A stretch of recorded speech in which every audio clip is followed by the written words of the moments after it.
হযরত আবু বকর সিদ্দিকীর টুপি ছিল, হযরত আবু বকর সিদ্দিকীর জুব্বা ছিল।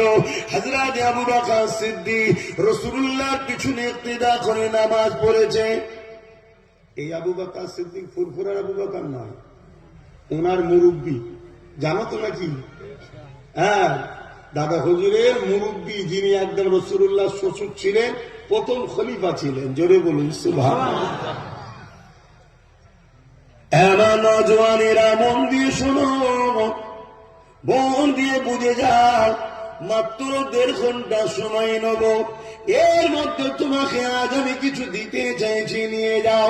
এ দুনিয়া তোমার আমার জন্য চিরস্থায়ী নয়, আজ আছো কাল চলে যেতে হবে।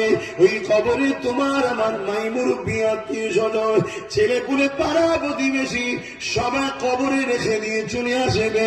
ওই কবরের জমিনে কেউ যাবে না। ওই কবরের জমিনটা তোমার কি হবে? যদি দুনিয়ার জমিনে তুমি মুহাম্মদ রাসূলুল্লাহ হতে পারো, ওই কবরের জমিনে তোমার চিন্তা নাই। কেন ইমাম বুখারী বলছে, কবরের জমিনে নবী তার আশিকদের জন্য হাজির হয়ে যাবে। আরো জোরে বলুন সুবহানাল্লাহ। মন দিয়ে শোনো। তাহলে একদিকে আবু বকর সিদ্দিক